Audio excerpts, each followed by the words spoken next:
The reason why God or the formless, all-pervasive reality takes a form is to inspire all of us, demonstrate to all of us, and to provide an empirical evidence that the formless is encased within a form as well, and that the particular form has all the attributes of the formless, and therefore during the life of such a embodiment provides us with an inspiring example for all of us to study closely, examine it, and carry out our own tests so that we can determine for ourselves, to our satisfaction, that really that embodiment has all the attributes of the consciousness principle, the all-pervading consciousness principle, which is that it is all-knowing, it is ever-present, and it's the all-powerful principle. And then once we have experienced it firsthand, that truly that there is a presence in a human form that embodies that in completeness, that consciousness principle. And then in the second stage, the embodiment of that, the consciousness principle or the Atmic principle, then gives this message to us that we too, as we are, with all our imperfections and all our intelligence, we too are the embodiments of the same consciousness principle.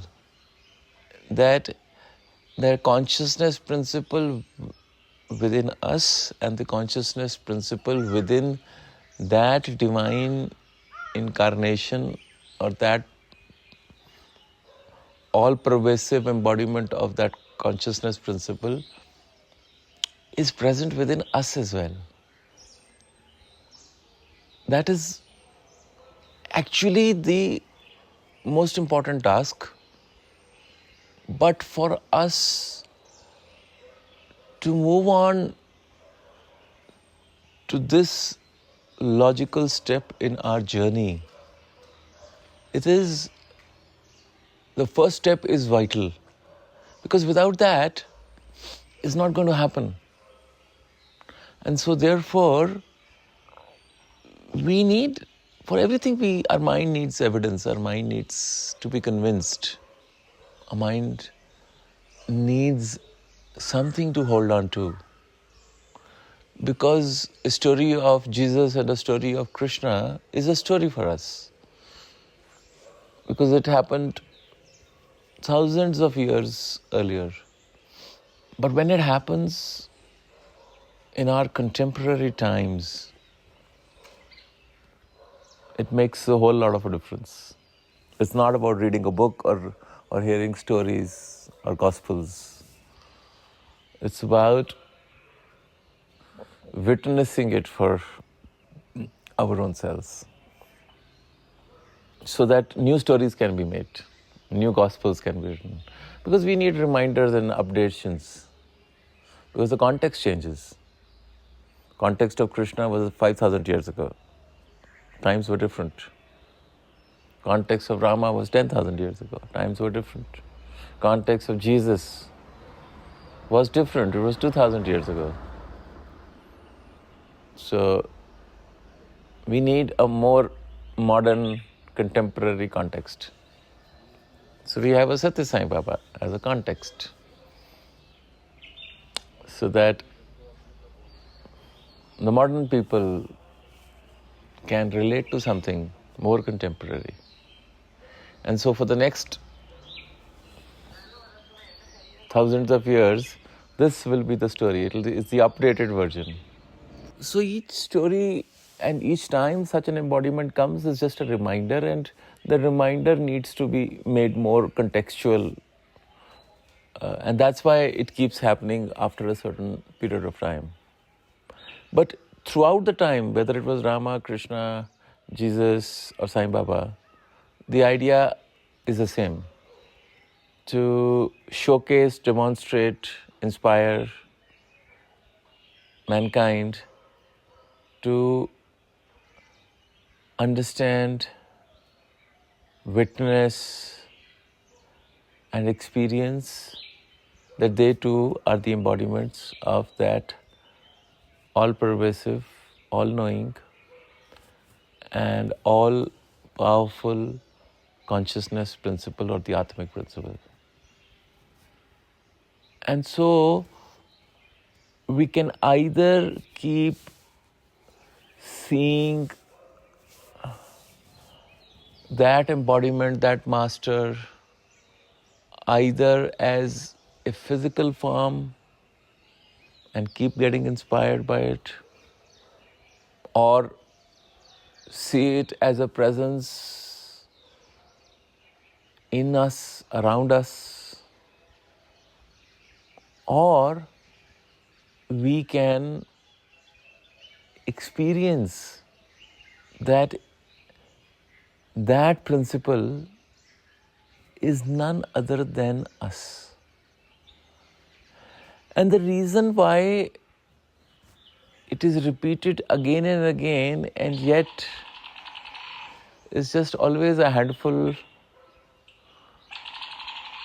who really reach that point, is because we do not believe it. We do not believe that we, as we are, in our human body, with our name, actually encapsulates that divine or that all-pervasive reality or that consciousness principle. As it is in this present moment, without trying to relate it to a name and form of the past, of trying to superimpose the form of Jesus or Satya Sai Baba or any other. Because the reason why we do it is because it has become a story for us. And we are able to relate to that story. So to make it more relevant to us, we superimpose that. And then we often try to, without even knowing, we end up in the trap of comparing ourselves to that. And therefore, it doesn't feel correct and it always feels short. So the challenge is not whether a new master is going to appear or not. The challenge is, are we prepared to believe that we are that I am that, in this moment as I am, without looking for any escape of being somewhere, without trying to get some experiences with some people. I am that. I am that same principle of consciousness that was embodied within Satya Sai Baba or Jesus Christ or Krishna or Rama or any other such divine persona that we accept was a manifestation of that consciousness principle, and which turns up to the test of omnipresence, omniscience, and omnipotence. And so, if we are able to believe, because that's a hurdle, it doesn't allow us to go beyond. Our lack of belief, because we are willing to accept it in these great names. Like in the story yesterday of Buddha. In that case, this person believed that it was him, but was looking for experiences, was looking for it outside. And kept searching. And kept going through various things. Still, out of exhaustion actually it happened. So, it is just a reminder that these stories are there in terms of timings, of this happening on an Easter day. It happened in the tomb, didn't happen in the tomb. It happened in the hospital, didn't happen in the hospital. It happened for the Pope, it happened, on the Easter Monday now. Our mind will make stories.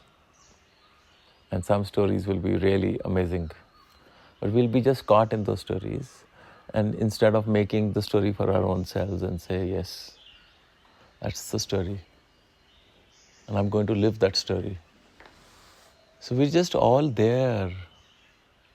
And it has nothing to do with what exercise we do in the morning, what tea we drink in the morning, what we eat in the morning, what we do during the day. These are all our fascinations and obsessions that we are caught up in. And we're just not able to let go of all this. There are very subtle traps that we are caught up in. We think they're all good things, and they are. But these are also traps. At every point you have to see, this subtlety of we are doing the right things and these are good things is even a bigger trap than of having desires or having attachments. Because those we are able to understand and let go of. It's the subtle things which cling on to us. And for some time, we have to let go of everything and watch that the reality still remains the same within us. And that all these associations are not relevant. That in all circumstances and at all moments, that one reality, that one consciousness principle is always active. And it has no name, it has no label, it has no comparison, but it is whole, complete. And the experience is this of that joy. And the experience in that moment, in each moment, is that of eternity. There can't be a better place. You don't have to go anywhere and run around, We come to a beautiful place like this, and we want to go and sit on top of the hill, and that's where we should meditate. And then we need to go somewhere else, to a temple or to some other place. We're constantly looking for going to a better and better place where we can get it. Not realizing that where we are, as we are, how we are, is perfect because it is here, it's now, and everything is about just realizing the power of this now, of this moment, of this presence, which is which is us, which is me, which is I. So these examples have to be now taken for what they are actually standing for. They've showcased, they've inspired, and now it's time for us to experience that we and me and I am the same principle, the same embodiment. And dropping all names, all titles, all forms. So we must believe, we must accept that I am that. Because without that, it ain't going to happen. It's not going to happen. And that is when you'll always have the greatest of the regard, and you will put that master always before you. So it's a very mistaken notion that then we don't need the master. Because I'm experiencing that. Master always will remain the one who took you there. That's why Kabir said that even before God, your master comes first. Because if it wasn't for the master, you could have never reached there. You could have never experienced who you are. So just those reminders that the one who carries you to your truth, who can be greater than that? Otherwise you are lost. You're like a blind man searching for eternal quest, the seeking, as we said. And that seeking takes you astray, it keeps you lost. But the one who ends your search and the one who gets you connected back to that whole and complete principle, that is the one. And then the experience. Holding that gratitude always. The reverence you pay to your master is the reverence that others will carry for you. Because it's the same principle. But it is a flow. It's a flow of consciousness. It's a great reminder that all that I am today is a sum total of all that has happened to me and to the whole of consciousness before me in this moment. So, how can there be lack of gratitude? How can there be a separation? And there cannot be any delay. For the one who's on the path of truth, cannot be a delay. It cannot be 5 minutes later or when I have done what I need to do. Then I will be available. Consciousness is saying right now. Consciousness will not call you again and again. Remember, carpe diem, seize the moment. You have to recognize that this moment is now.